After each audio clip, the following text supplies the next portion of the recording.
Hi, everyone. Welcome to Breaking Down the Political System. I'm Garrett, one of your hosts. I'm joined today by Beth Murphy and Brad Freeman. Why don't you guys say hello? Hi. Hello. All right. Well, seeing as we started a little late today, let's just jump right in. That was my bad. All right. So our first topic today. There's a guy who's facing jail time for putting up a wind turbine in his house. This is an article I found from the freethoughtproject.com. He actually owns a business putting these things in, but the local zoning bylaws make it illegal for him to use it where he is actually living. I think this is just another perfect example of how the state says, especially nowadays, it says it's moving towards green things, green initiatives, but yet it still does things like this. It's total hypocrisy. What are you guys' thoughts on this? Beth? Well, I think that's, really stupid that he can't use it. But at the same time, I kind of just skimmed the article, but I mean, realistically though, if you're living in like a big city or something, maybe it's just not a practical solution. I mean, we don't really know, like, if he just lives on a property, like, who fucking cares? But I can understand if he's living in like a urban area. Mm-hmm. Well, Yeah, I think that. Yeah, I go ahead, Danny. I would say that, I mean, like, I understand, like, maybe if that was some sort of community guideline that was come to voluntarily, but I mean, to have the government doing it, I mean, there's no excuse for that. I mean, in any situation for pretty much anything, or really anything. But like, yeah, I mean, I could understand in some sort of urban area, maybe the sounds could be an issue. But at the same time, you got to think like does that justify using force essentially to make this guy comply to a city ordinance? You know what I mean? So that's kind of where I would say there's an issue with what the government's doing because they're using force, and if they want to, I mean, if somebody wants something to happen, well, buy the property, try to talk to the person, negotiate some sort of agreement if it's really causing issues. Um, but yeah, this is just another, I mean, example of. I mean, I wouldn't be surprised if the general large wind turbine entities right now in the industry are basically behind something like this because it means that they don't have as much competition and stuff like that. So Mm-hmm. Yeah, I think that the threat of force for having he's getting threatened with jail time for keeping this yeah, wind turbine up, and it's kind of ridiculous. Again, I would understand, as Danny pointed out, if he had joined into a community voluntarily through a contract saying that he yeah, would abide by these rules. But the thing is, when it comes to bylaws and stuff like that, he doesn't actually have very much of a say at all. yeah, He may have joined into this, he may have bought into this community, but just because he bought into it doesn't mean he agrees to those rules. He never signed a contract saying, "Hey, I'm not going to put up a turbine in my house." And he's had this up there for years, so it just mm. seems strange. All of a Like sudden, all of yeah, a sudden. yep, and that's, I mean, you just you, I'm not a conspiracy theorist in that sort of sense of I see everything as being a conspiracy or anything, but you just gotta look at follow the money as they say. Where is this coming from? Why maybe is this happening? And a lot of people say, oh, it's the oil companies. Oh, well, it's this, it's that. Well, I mean, who knows? But there could definitely be some sort of some sort of either individual or group of individuals who are trying to move this stuff in a certain way. And just he stepped on some toes, started expanding his business or something. And I mean, people always call that sort of like a conspiracy theory, but then really, I mean, if we understand that the government's a mafia, and that individuals who use the government are essentially part of that mafia, so corporations and stuff like that. Um, we can understand like how that might occur. I have no evidence for this, but I'm just saying that there could definitely be something going on there under the surface. Well, definitely, when you're analyzing policy, you have to determine who is benefiting, who's going to benefit from this, right? And it seems that the people aren't benefiting. Clearly, they would have, yeah, sure, they're not having their noise bylaws, or they're not having noise complaints and stuff like that. So that's for some of the people, but for another chunk of the people that could have this green technology in their house or on their property, it's being stopped. It's just so many examples of the state doing this. There's people that are part of the green movement, and they want more state intervention in the market and people's lives to make sure, like the banning of light bulbs, for instance, things like that. They get involved with lots of things like that, but they also do things where you're not allowed to collect rainwater on your property. Like how crazy is that? Like talk about trying to be green. Like I don't understand how that's illegal in some places. It's just opposite. Yeah. I mean, a lot of it is they say it's because of the chemicals in the rainwater or something like that, or whatever. But I mean, really, it's just to protect the monopoly. I mean, it has to be to protect the monopoly of that the utility services have. Right. I mean, you go pretty much anywhere in this country, or I would assume as well. Canada's probably worse than Canada. But any of the utilities are probably just so terrible, worst service ever, right? It takes forever to get your power back on, and it goes out all the time and all that kind of stuff.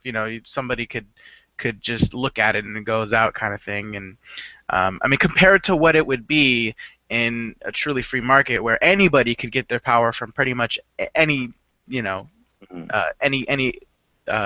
anyone who wants to set up a business for that sort of purpose. Yeah, you could have your neighbor producing power, and exactly like this guy.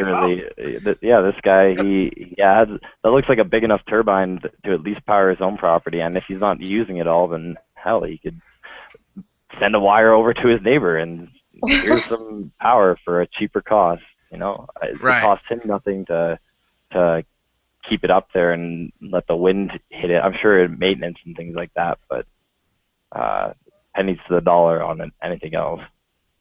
Yeah, if I could give a quick story here. The house I live in currently has actually a solar panel on it, and it's I was actually against the installation of the solar panel because I thought it was here's why, Beth. Okay, I'm totally listening. I was against the installation of the solar panel from this company because essentially what it was is, I mean, it's basically a racket at this point because a lot of these companies are just getting, bills thrown at them, dollar bills thrown at them by the government, and most of them aren't, really doing much innovation or anything like that.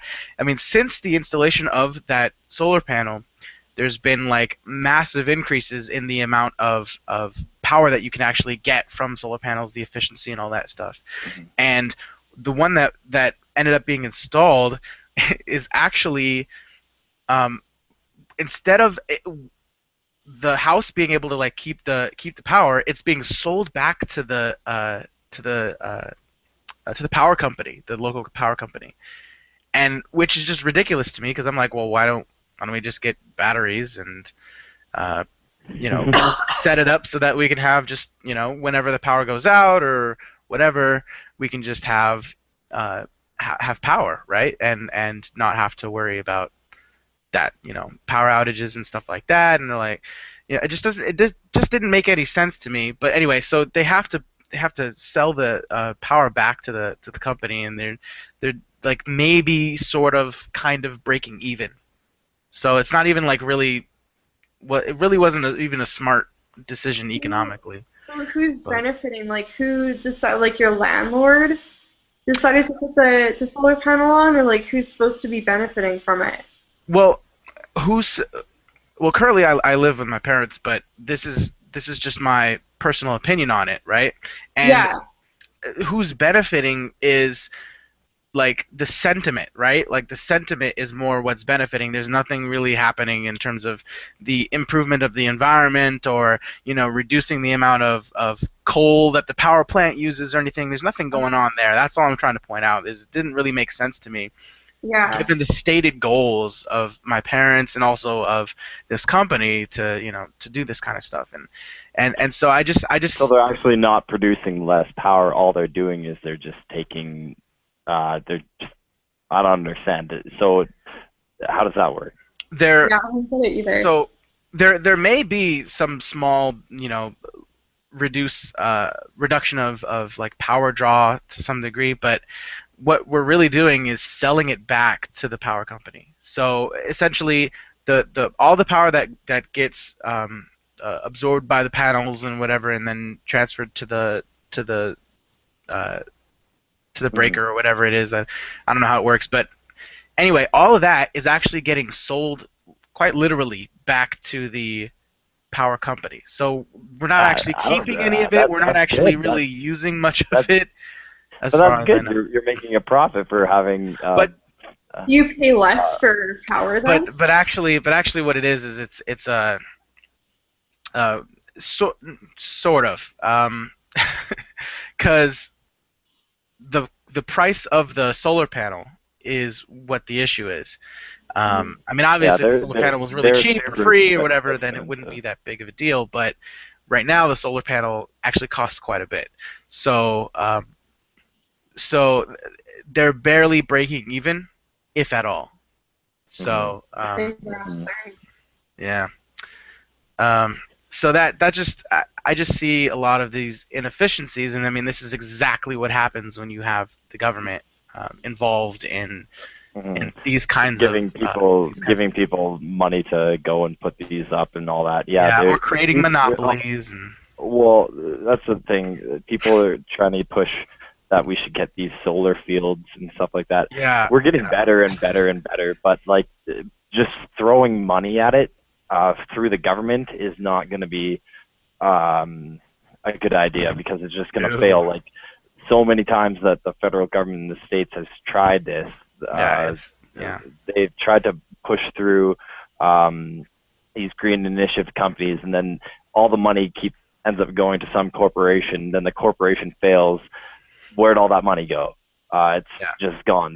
Then nothing else is created until the market can create yeah, exactly. Always more funding, more funding. It seems that the market is the one that's supposed to be. It's the exact opposite. This. And they're market. They want less. They want to spend less money. You know what I mean? Right. Less exactly. money and get more results. Right. I mean, that's exactly how it works. And until it is profitable for that, that's when it will be actually successful, and we'll see a great improvement. Yeah. So anyways, let's move on to the next topic here. We spent enough time on that one. This one was off a website called titsandass.com. It's called an article called "Turn Off the Blue Light." Has anybody else here read it? Did either of you read it? I did actually read it. This was the okay, only one I didn't read. Yeah, it's about essentially Ireland decided to legalize, in a sense, like their prostitution under the idea that these women are choosing a profession that fits for them, and in this case, it is the sex industry. And they like it, and they think that they should be allowed to do it because it's their body, and they should have the rights to their body. And I think it's great. I think it's a good idea because at least, this way it offers some legal protection towards the women, so they're kind of doing it in a safer environment, I think. But I don't know. I think people should be able to prostitute if they want to, Totally. Yeah, without having to worry about there's getting exploited and whatnot. Right. Right. yeah, so it's a counter campaign that they're having right now against another campaign called Turn Off the Red Light. This Turn Off the Red Light campaign is trying to get prostitution made illegal in or the sex trade industry. A lot of the jobs in there made illegal in Ireland. So what this is a counter campaign with all these faces of people working in the sex industry, with things saying, for example, here's one at the top. It says, "I chose the job that suits my needs. I've got to drop off my son at football practice, pick up my daughter from Irish dancing, pay my mortgage and bills, and I'm a sex worker." So it just kind of It's like the "and I'm a Mormon" campaign. I have never Which, seen right. that, actually, but You what was that? Sorry. I'd never heard of the I'm a Mormon campaign. Yeah, it was basically obviously here in the United States mostly, right? On But TV commercials and yep, stuff, right? I think they even had one during the Super Bowl one year, maybe this last year or the year before, I don't know. But it's basically all these people, because Mormonism has like a pretty to some degree negative stigma, just mostly that people think they're crazy and stuff like that, right? Which I don't think they're necessarily crazy, but I think it's I think it's ridiculous. I don't believe in any of that stuff, but they did do this campaign to kind of counter some of that stuff when they were like, saying, "Oh, I'm a totally normal," just they were describing, "Oh, I'm a totally normal person. I do this, I do that, I do this, I do that, and I'm a Mormon," right? So just to show that there's a lot of, and don't get me wrong, I have a bunch of really, nice normal Mormon friends who just believe some odd things, but yeah, that's what that campaign was. Yeah, okay. Makes sense. Yeah. So I noticed that Oh, go ahead. on this, they chose. I don't, call me sexist or whatever, but they chose kind of the more good-looking sex workers, and that's not entirely accurate. I mean even in Ireland, where there's quite a few good-looking females, I would say that it's a bit. I don't know. I understand like they're doing this campaign, but Oh, it's definitely a political campaign. You can tell, and it's really trying to sell it, and they're doing a good job of it because it definitely makes you look. If I was walking down the street and I saw a picture of exactly. that, Yeah. I'd read it, and I don't know. It's kind of Just even as people, we tend to support the people who we find more attractive, right? Oh yeah. Oh yeah. Even, I'm not sure. I'm not knocking it. I'm not knocking it. I'm just pointing it out. Yeah, I I think it's just to build more support for themselves. Like, I'm Right. sure they thought about that. Like, let's just put the more attractive women on here so that more people will like us. Exactly. And so this was Ireland, and now did they decriminalize it, or did they actually just legalize it? Because I know there was one area in the It says world. they're pushing for criminalization. So right now, currently, it is legal in Ireland. I did not know that. Yeah. So Interesting. But is it like I remember us talking about some right. some state or some country, I can't remember. In That Canada, was it was Canada. it was Yeah. Canada, but it was a specific province, right? Or No, it was just all of Canada. They're trying to push to make it a push because it's not on the books as illegal. so that They're trying to push to make the purchase of it illegal, not the sale. So right. it would. Okay, yeah. Oh yeah, we did talk about that. Yeah. So it wouldn't like disproportionately affect the sex workers themselves and stuff like that. And then also there's kind of a loophole they can get through. Yeah. So okay. Maybe So Canada needs a campaign like it this. seems. I should I think we I should do. start I going think we down do. the street corners and grab some numbers and get some pictures and get them to tell me their life story, and Yeah. you never know. Oh man. There was a comedian I was watching the other day, and he was like talking. We were both watching this, weren't we, Garrett? You remember with the gosh, it was that comedian dude. He was talking about prostitutes and what it's like really like to be a prostitute for real, for real. And do you You remember what talk I'm about like talking when about? the oh yeah, when the economy goes to shit. Yes, yes. He was talking about the libertarian prostitute. Yeah. Oh man, that was hilarious. Something about uh my like I I keep a This I keep economy a is I keep going a down. baby So carrot you in my better butthole. respect your Yeah, I keep a stuff like baby that. carrot in my butthole to practice puckering. It's like if you have a loose butthole in this economy, you ain't making shit. It's just funny. Anyway, Well, we can I move imagine on. that a lot of sex workers actually make a decent living doing it.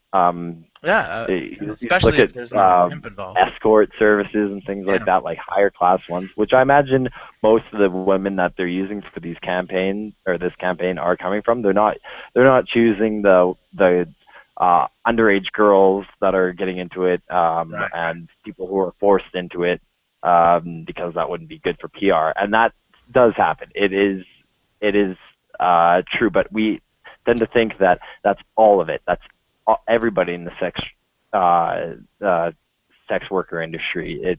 It's not. There's people who voluntarily seek it out as a way to um, get themselves further up. There's one example here. This girl's a student, and she's trying to pay her way through school. Yeah, It's the old tale of the girl that wants trying to get her tuition paid and either does a dirty movie or goes and works at a strip joint.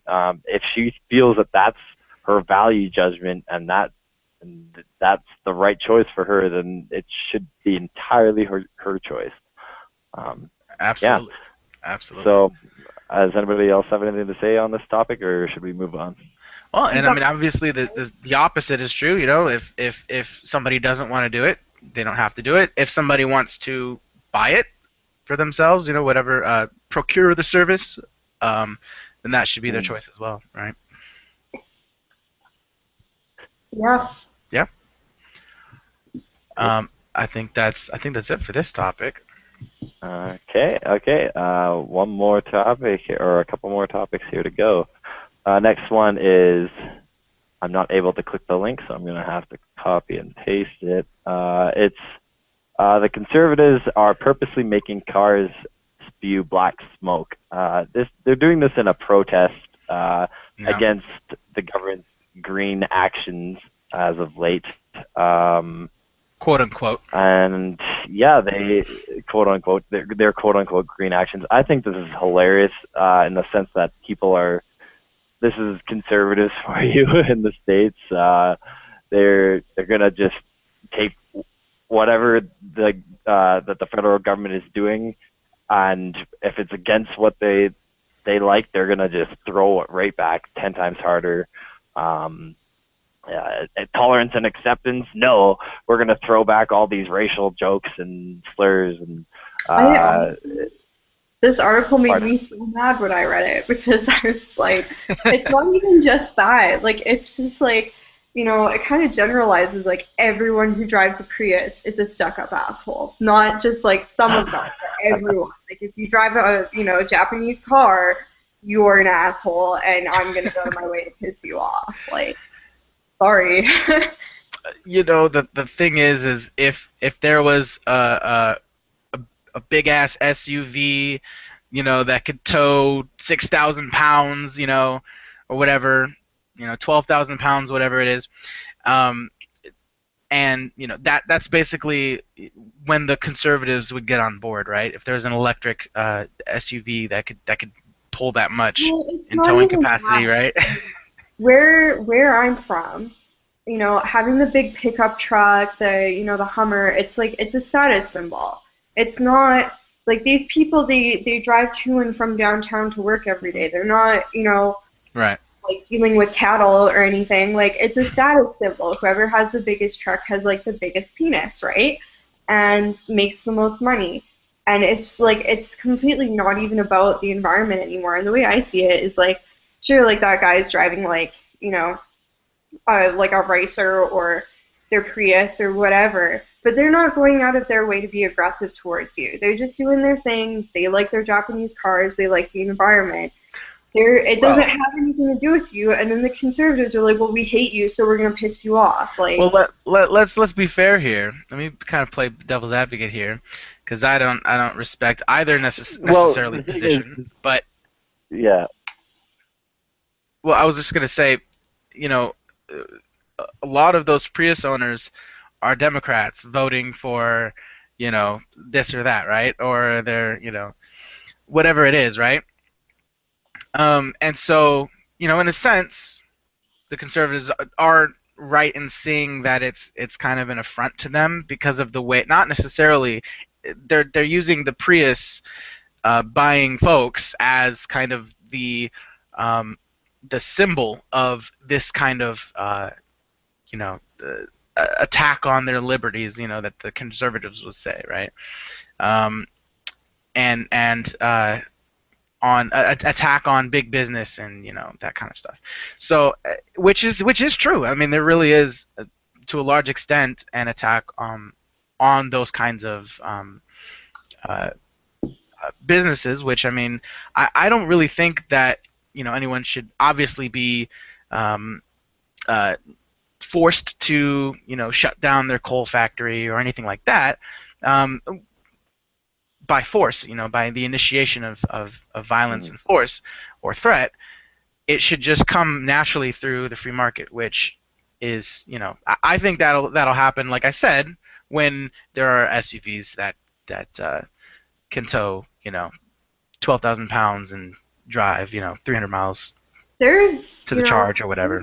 Europe and Asia are yeah. coming very far Okay. on those types of technologies right now. It's a very American issue. Like, I don't know. I just think it's a North American thing. It's a status symbol. Yeah, you don't see. Well, yeah, I agree with I the understand status that. thing. It's so true that people buy big trucks and they're driving around and they're just showing off. And should those people be necessarily penalized just because they're being excessively they're using up an excessive amount of gasoline or diesel, I should say, in either situation?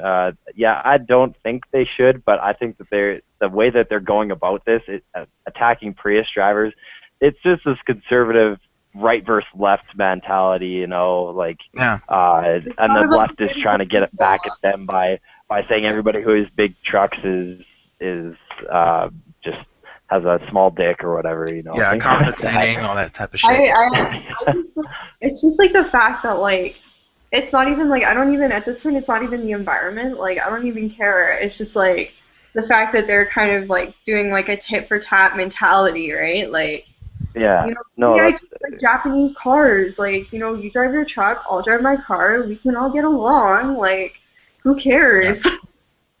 Well, yeah, and like this smoking out of people, I saw a couple of videos.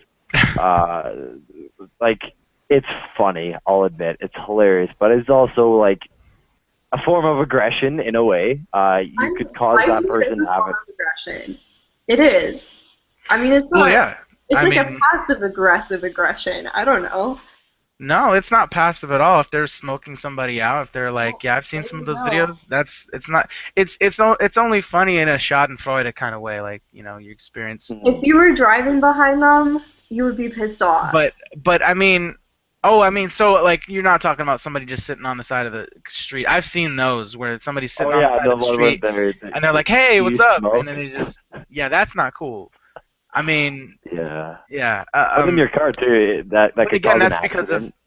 I mean, the whole reason that happens is because of public roads, right? Because, the Mm-hmm. second that there's private roads everywhere is the second that either is eliminated or at least relegated to a specific place where no one will then go drive on that road because you might get smoked out, right?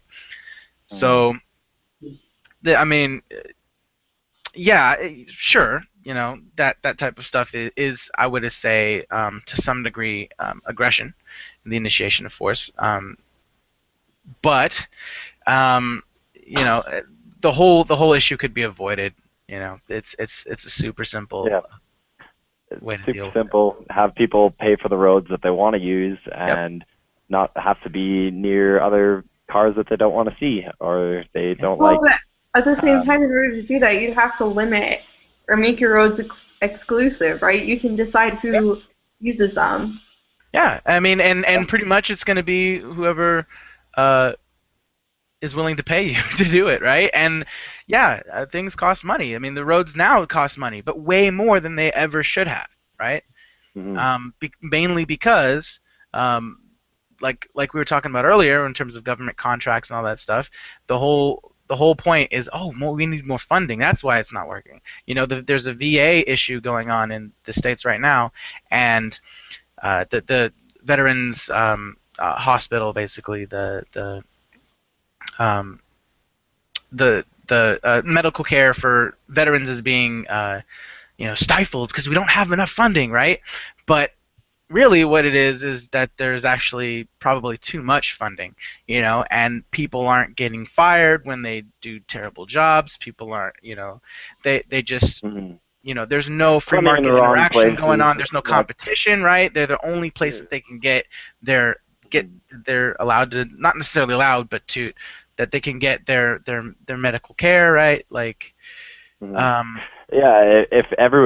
all the money was spent efficiently, it wouldn't be being spent by the government. That's the point, right. Really. Right. It's stolen, essentially, right? Because the best possible way to get individuals to interact is to allow them to have access and complete control of their own property, right? Because that's the best way to make things more efficient. I mean, this is just a fact at this point. So you've got a couple more topics here, Danny. Why don't you see about one here, because we're running out of time. Sure. Well, quickly, Cryptome is basically a library for like online stuff. So basically, they're basically a digital library, and they were created in 1996 by an American independent group of scholars and architects named John Young and Deborah Natsios. And essentially, because Glenn Greenwald was the one who was kind of releasing some of the he's a journalist, and he was releasing some of the Edward Snowden documents for a time, but then decided that he wasn't going to release all of them, and Cryptome was like calling him out on this, saying that's bullshit. Let's release all of them. Why are you being a little pussy, right? And basically saying that he was selling out and all that kind of stuff. And so now essentially they're saying they're going to release all of the remaining Edward Snowden documents this month. And they say that they want to do that in order to avoid some sort of war. And I think that if this is true, well, that's pretty cool. I think that if they release this stuff and it ends up being what they say it is, and it ends up actually preventing a war, I mean, this is like absolutely magnificent, right? The same thing sort of happened with Syria. Yeah, that's a big revelation. It's been so. What's that? Yeah. Sorry, there's a bit of a delay, so each time I try and talk over it, yeah. Anyways, sorry. No problem. It's crazy that none of this has been released. It's well, a lot of it has been released, but but I mean, we're talking. I mean, compared to this is going to be millions. Excuse me, millions of documents, or at least like 1.7 million, I think, documents, something like that. So, and this is kind of unprecedented. If this is what's really about to happen, and I hope it does. I think there's going to be the general outcry of oh, we security and all this stuff, right? But so what do you guys think about this?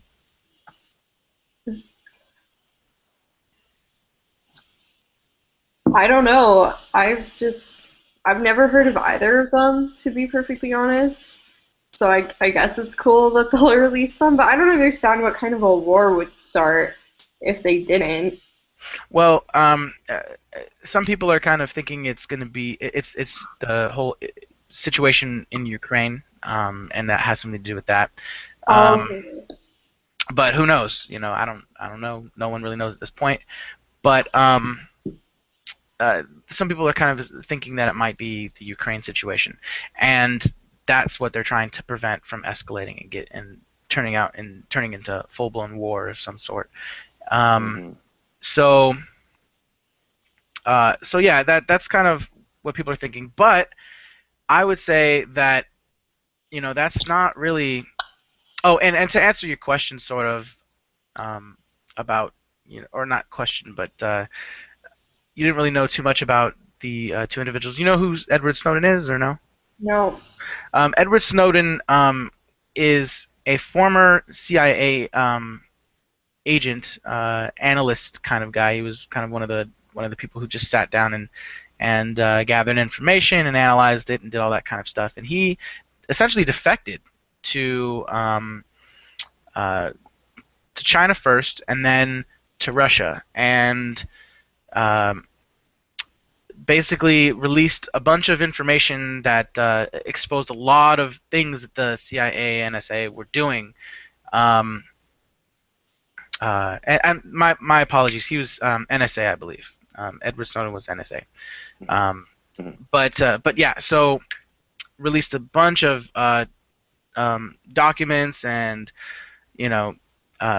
programs that the CIA and NSA kind of had going on, and that were basically violating people's quote-unquote privacy rights, which I don't necessarily think you have a right to privacy, because rights don't exist, but you have a right to your property, and if somebody's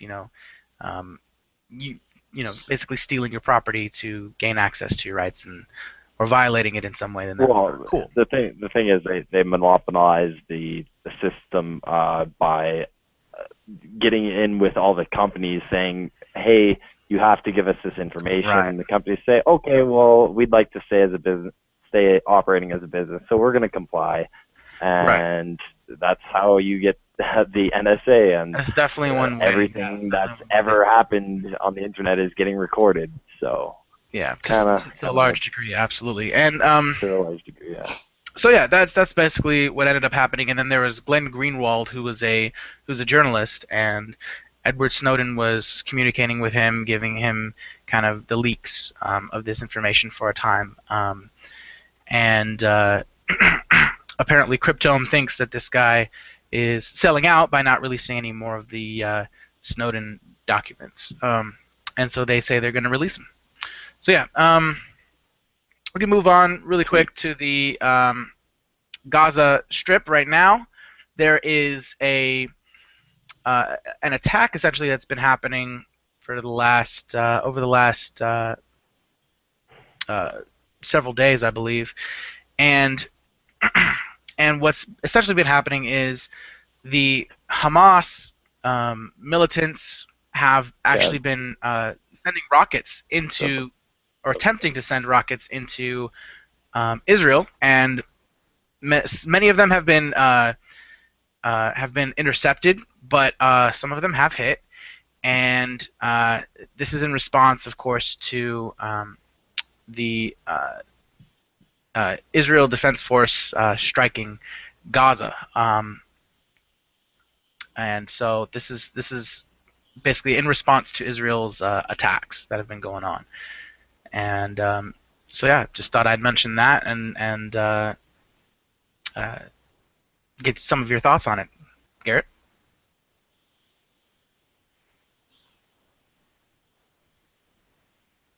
Nope. Is there still a delay? I guess there is.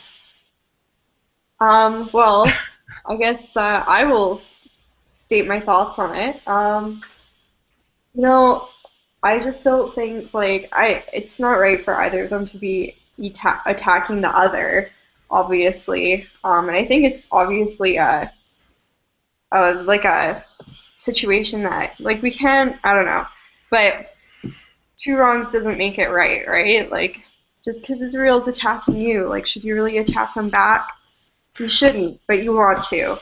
Doesn't make it okay. Yeah. Yeah. I mean, essentially, it's a religious fueled war. There's a conflict.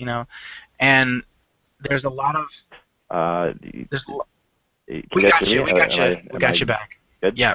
So it's a religious fueled war Okay. at this Yeah. point, So,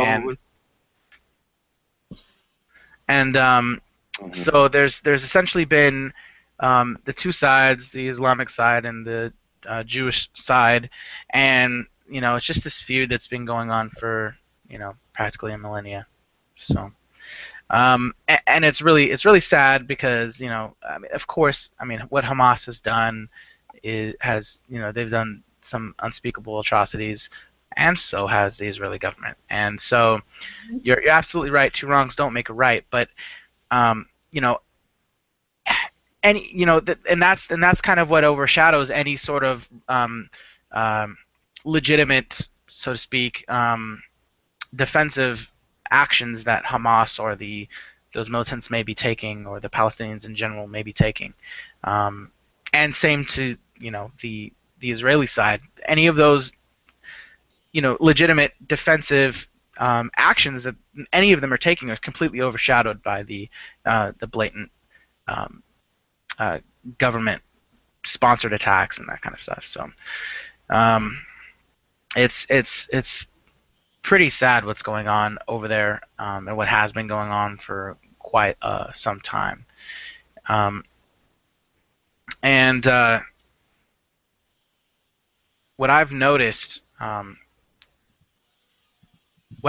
mainly when it comes to this kind of stuff is, yes, there is a lot of mention of the religious side of it, and so the statheists, so to speak, will say, oh, it's a religious conflict and blah blah blah blah blah, and the conservatives will also say that it's a religious conflict, and then the Jews will say that they're just trying to defend their homeland and that kind of stuff, and so there's a lot of spin that goes on around this whole topic and this whole situation.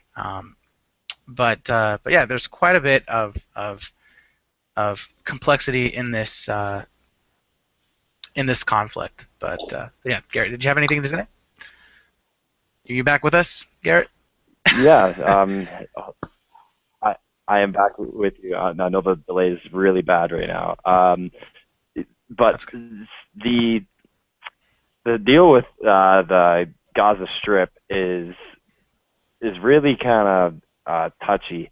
So they're trying to enforce property rights of something that was theirs thousands of years ago or hundreds of years ago. Purportedly. Yeah. So that's why Israel was created, and then Palestine. Well, not Israel wasn't created; it was pretty much stolen from the people that were living there. So these people that were living there are slowly getting crunched into smaller and smaller spaces by Israel, and then they're fighting back, right? They're firing rockets aimlessly into, well, I'm not sure aimlessly, but they're firing them into Israel, trying to hit people or in buildings and such. I just don't understand how Israel is justified in keeping going in these pushes and of making pushing pushing the people that were there before them out. Murdering I don't children understand. and women, that Yeah, kind of well, stuff. even then, like, you know, Yeah, like Jewish people, you know, especially they with. have a right to be there, but so do the Palestinians. Like, they should be able to live side by side. You know, it's what we do in America. And, you know, who cares about history? Like, well, I guess our land is kind of stolen, but hey. Yeah. Mhm. I, I agree that they should try and live together peacefully. If they could buy the land from each other and do voluntary contracts, that would be the best way possible. But it doesn't seem like that's even an option right now. It seems like there's too much back and forth going on between them, firing rockets and blowing up things, and seeing videos is Yeah. just like. How can Palestine even stand up to Israel when they are being backed by the U.S. government with all that military power? It's like it seems like an a intractable guy with a conflict. flamethrower fighting a thing of ants, you know? Like, Yeah. mhm. Well, did you want to wrap it up? Yeah, it's definitely been making a lot of news lately, though. That and yeah, I'll wrap it up right away here. Yeah, that's been making news. The deal with Iraq's been making news.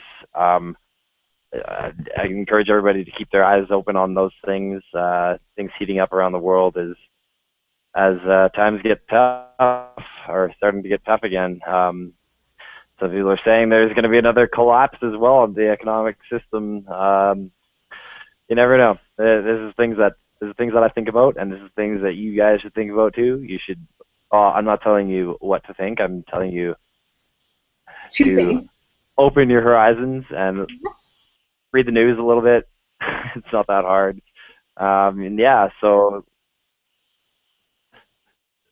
uh, this has been episode 4 of Breaking Down the Political System. Thank you to Voluntary Virtues Network for letting us broadcast. Come check us out on facebook.com/politics is effed, or you can just search up fuck politics in Facebook and you'll find us. Also want to give a shout out to Statism is Slavery on Facebook. Um, Great opportunity I've had there for a long time, and yeah, peace everyone.